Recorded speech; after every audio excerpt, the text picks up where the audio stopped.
किसी शहर के रेलवे स्टेशन पर एक भिखारी रहता था। वह वहां आने जाने वाली रेलगाड़ियों में बैठे यात्रियों से भीख मांगकर अपना पेट भरता था। एक दिन जब वह भीख मांग रहा था तो सूट बूट पहने एक लंबा सा व्यक्ति उसे दिखा।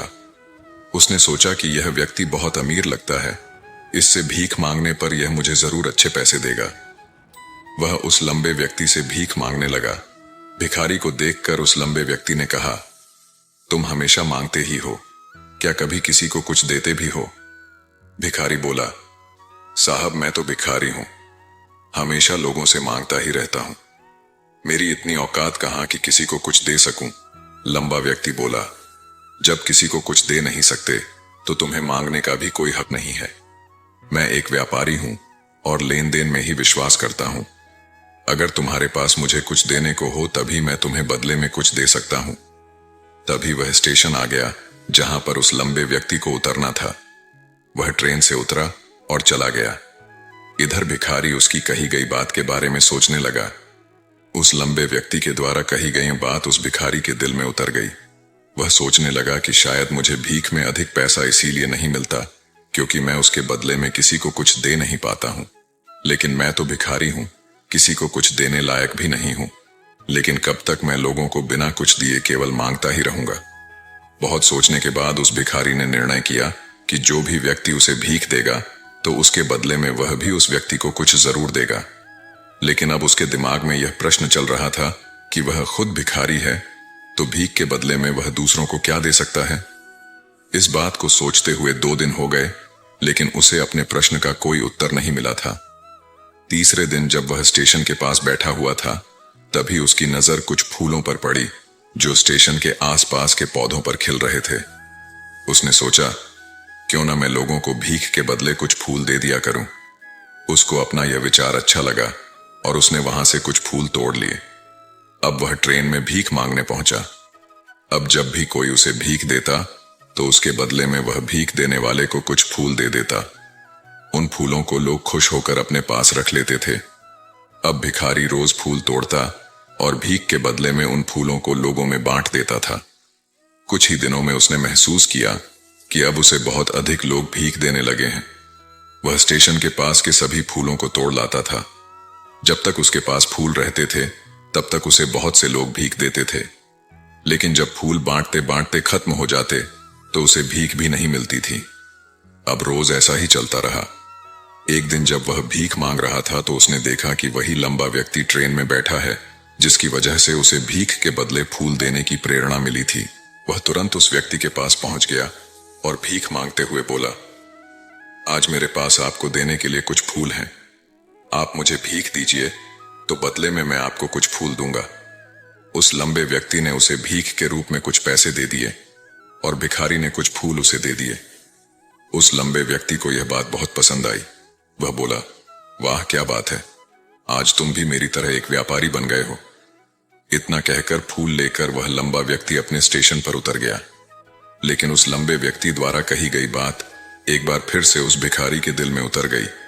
वह बार बार उस लंबे व्यक्ति के द्वारा कही गई लाइन के बारे में सोचने लगा और बहुत खुश होने लगा। उसकी आंखें अब चमकने लगीं।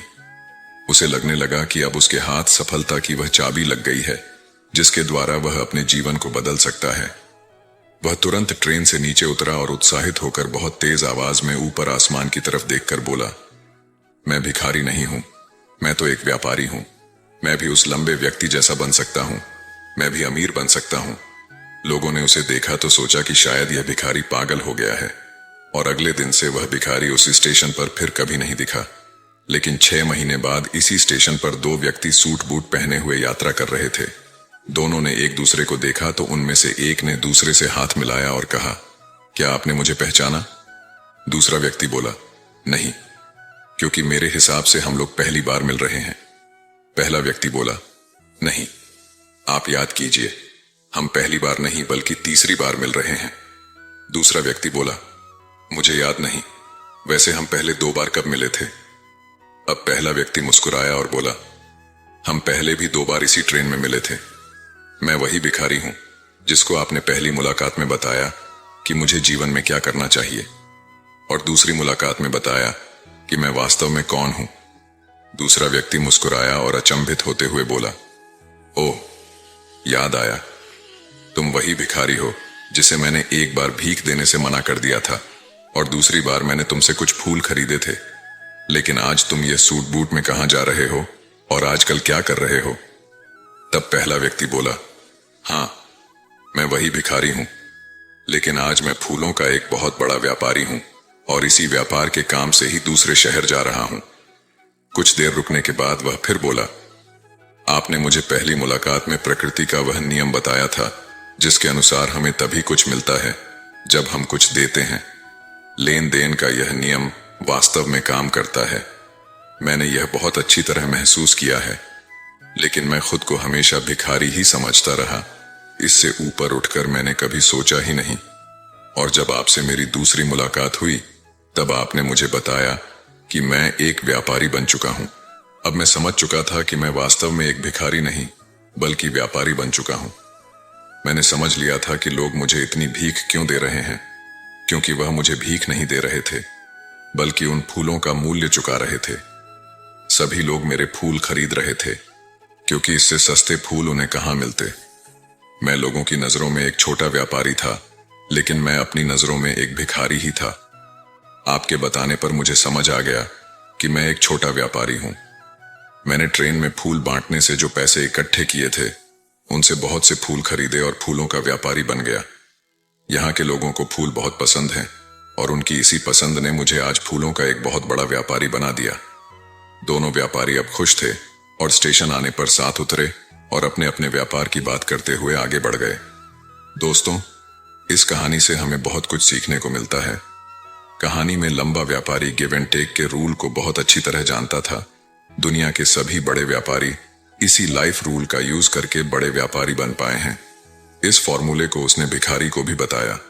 भिखारी ने इस नेचुरल रूल को अपना लिया और इसका असर उसके जीवन में साफ दिखाई भी देने लगा। वह जान चुका था कि उसे क्या करना चाहिए, लेकिन अपनी छोटी सोच के कारण वह खुद को भिखारी मानता रहा। वह स्वयं को ही नहीं पहचान पाया। वह अपने आत्मसम्मान को नहीं जगा पाया, जिसकी वजह से वह अपनी थिंकिंग भी नहीं बदल पाया। यह कहानी हमें बताती है कि हम यदि अपनी सोच बदल लें तो उससे कुछ भी हासिल किया जा सकता है। यदि हम खुद को छोटा समझते रहेंगे तो हम हमेशा छोटे ही बने रहेंगे। बड़ा बनने के लिए हमें अपने विचारों को बदलना होगा।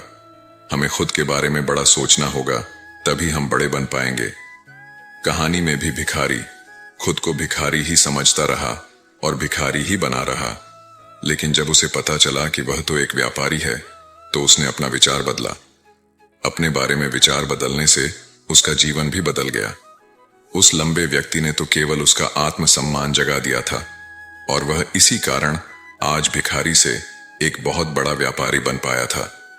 उस लंबे व्यक्ति की बातों से उस भिखारी के जीवन में बहुत बड़ा बदलाव आया। वास्तव में उस भिखारी का सेल्फ रिस्पेक्ट जाग गया था, और सेल्फ रिस्पेक्ट और कुछ नहीं बल्कि हमारी खुद के बारे में सोच होती है। आप भी प्रकृति के इस नियम को सीखिए, अपना आत्मसम्मान को जागृत कीजिए, अपनी सोच को बदलिए और उसे बहुत बड़ा बनाइए। ऐसा करके तो देखिए, आप पाएंगे कि आपका जीवन बदल चुका है तथा आप एक पहाड़ पर सबसे ऊपर खड़े हैं और पहाड़ का नाम है सफलता। दोस्तों, आज की यह मोटिवेशनल वीडियो आपको कैसी लगी कमेंट में जरूर बताएं और अपने दोस्तों के साथ शेयर जरूर करें। धन्यवाद।